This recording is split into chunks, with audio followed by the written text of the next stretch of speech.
नूरियाल रुबिदी ने stock market में आने वाले टाइम पीरियड को प्रेडिक्ट किया है और यहाँ पर इनका कहना है कि आने वाले टाइम पीरियड में स्टॉक मार्केट में 30% तक का क्रैश आ सकता है। नूरियाल रुबिदी स्टॉक मार्केट के इन्वेस्टर और जाने माने एक्सपर्ट हैं जो time to time stock market की प्रेडिक्शन लगाते रहते हैं। इससे पहले भी इन्होंने बहुत सारे प्रेडिक्शन लगाई थी और इनकी मेजोरिटी प्रेडिक्शन सही गई है। तो इनकी प्रेडिक्शन की वजह से स्टॉक मार्केट में बहुत ही ज्यादा पैनिक क्रिएट हुआ है और यहाँ पर लोगों को लगता है कि आने वाले टाइम पीरियड में स्टॉक मार्केट में क्रैश आ सकता है और यहाँ पर बहुत सारे कॉन्सिक्वेंसेस हो सकते हैं। इससे पहले इन्होंने 2006-2007 में प्रेडिक्शन लगाया था कि आने वाले टाइम पीरियड में स्टॉक मार्केट में क्रैश आएगा, लेकिन उस टाइम पे लोगों को लगा था कि यहाँ पर इनका प्रेडिक्शन गलत जाने वाला है, ऐसा कुछ होने वाला नहीं है, क्योंकि उस टाइम में मार्केट बुल रन में परफॉर्म कर रहा था और सारे के सारे कंपनीज के शेयर्स की प्राइस अच्छी ग्रो कर रही थी। लेकिन जैसे 2008 आया तब यहाँ पर हाउसिंग बबल बस्ट हुआ और स्टॉक मार्केट में क्रैश आया और 2008 में जैसे ही फाइनेंशियल क्राइसिस आया वैसे ही यूएस के मार्केट के बहुत सारे बैंक्स डूब चुके थे। इसके अलावा यूएस के बैंकिंग सेक्टर और अदर सेक्टर्स पर भी बहुत ज्यादा इंपैक्ट पड़ा था और अगर मैं ग्लोबल मार्केट की बात करूं तो इस चीज का इंपैक्ट इंडिया के साथ साथ बहुत सारी कंट्रीज पर भी पड़ा था। इसके अलावा नूरियाल रुबिदी ने बहुत सारे प्रेडिक्शन लगाए थे। एग्जाम्पल के तौर पर हम लोग बात कर सकते हैं यूएस चाइना ट्रेड वॉर के बारे में और कोविड-19 पैंडेमिक के बाद के इंपैक्ट को भी इन्होंने प्रेडिक्ट किया था और जितनी भी प्रेडिक्शन इन्होंने लगाई थी इनकी प्रेडिक्शन सारी की सारी सही निकली थी। तो चलिए आज की वीडियो में जानते हैं कि नूरियाल रुबिदी ने आखिर क्या स्टेटमेंट दिया है और कौन से मार्केट पर इसका इंपैक्ट पड़ेगा, क्या चीज होने वाली है। हर एक चीज के बारे में आज के इस वीडियो में मैं डिटेल में कवर करने वाला हूं। नूरियाल रुबिदी के सारे प्रोडिक्शन सही जाते हैं और नूरियाल रुबिदी के प्रोडक्शन के बाद स्टॉक मार्केट में बहुत ही बुरा टाइम आता है।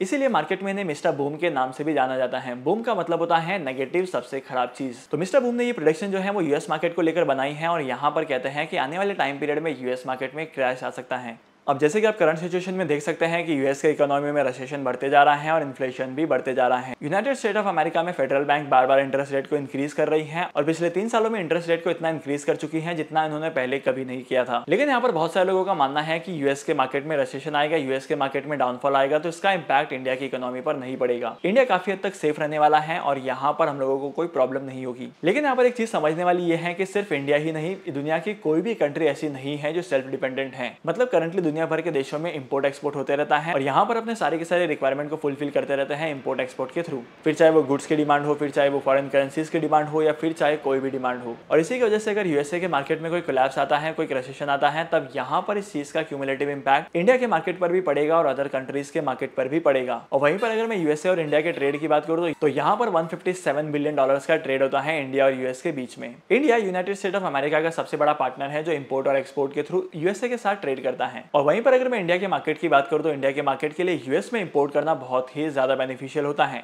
क्योंकि यहाँ से इन्हें यूएस डॉलर मिलते हैं और फॉरेन करेंसीज भी मिलती हैं। तो इसका मतलब यह है कि अगर यूएसए के मार्केट में कोई कोलैप्स आता है, कोई क्रैश आता है तो इंडिया के एक्सपोर्ट चेन पर बहुत ज्यादा इंपैक्ट पड़ेगा और यहाँ पर एक्सपोर्ट कम होने की वजह से इंडिया की जीडीपी भी गिर सकती है। लेकिन यूएसए की इकोनॉमी में से कौन से प्रॉब्लम क्रिएट हो सकती है इसके बारे में भी जान लेते हैं। और यूएसए की इकोनॉमी में इसकी वजह से 2 प्रॉब्लम्स क्रिएट हो सकती है। सबसे पहला है हाई इन्फ्लेशन और सेकंड नंबर पर आता है हाई डेट बर्डन। सबसे पहले समझते हैं कि मार्केट में हाई इन्फ्लेशन कैसे हो सकता है। देखो, जब भी यूएसए में इन्फ्लेशन बढ़ता है तब इन्फ्लेशन को कंट्रोल करने के लिए फेडरल बैंक इंटरेस्ट रेट को इंक्रीज करता है और जब फेडरल बैंक इंटरेस्ट रेट को इंक्रीज करता है तो मार्केट में लिक्विडिटी कम होती है और लिक्विडिटी कम होने की वजह से मार्केट में लोगों के पास पैसे कम होते हैं और इसकी वजह से मार्केट में जितने भी बिजनेस हैं, मार्केट में जितने भी लोग हैं अपने सारे एक्सपेंसेस को कम करते हैं और कॉस्ट कटिंग पर आ जाते हैं और इसकी वजह से मार्केट में जो डिमांड और सप्लाई के बीच का गैप है वो धीरे धीरे कम होने लगता है। लेकिन मार्केट में पैसा न होने की वजह से रिसेशन की सिचुएशन क्रिएट हो सकती है और इसके अपोजिट में अगर इन्फ्लेशन को कंट्रोल करने की कोशिश की जाए तो रिसेशन इंक्रीज हो सकता है। तो यहाँ पर मेजॉरिटी बहुत सारे चांस है कि यूएस के मार्केट में इन्फ्लेशन बढ़ सकता है और इसका क्यूमुलेटिव इंपैक्ट डेट पर भी पड़ेगा और डेट भी इंक्रीज हो जाएगा और इसकी वजह से मार्केट में फाइनेंशियल इंस्टेबिलिटी इंक्रीज होगी। अब अगर आप लोगों ने स्टॉक मार्केट में इन्वेस्टमेंट करने का प्लान बनाया है तो यहाँ पर सबसे बड़ी कंफ्यूजन ये होगी कि आपको स्टॉक मार्केट में इन्वेस्टमेंट करना है, नहीं करना है। अगर आप लोग अभी इन्वेस्टमेंट करते हैं तो आने वाले टाइम पीरियड में आपकी इन्वेस्टमेंट के साथ क्या होगा। ऐसे टाइम पीरियड में मैं आपको एडवाइस करता हूँ कि आपको एसआईपी के थ्रू इन्वेस्टमेंट करना है, फिर चाहे मार्केट की कंडीशन कैसे भी हो। क्योंकि अगर आप लोग स्टॉक मार्केट में एसआईपी के थ्रू इन्वेस्टमेंट करते हैं तो इस चीज का इंपैक्ट आपको लॉन्ग टर्म में काफी अच्छा देखने को मिलता है। आपके इन्वेस्टमेंट के पोर्टफोलियो के रिटर्न मैक्सिमाइज होते हैं और इसी के साथ साथ आपके इन्वेस्टमेंट कंटिन्यू होने से आपके इन्वेस्टमेंट का एवरेज कॉस्ट भी कम होता है। तो डेफिनेटली यहाँ पर आपको एसआईपी के थ्रू इन्वेस्टमेंट करना है।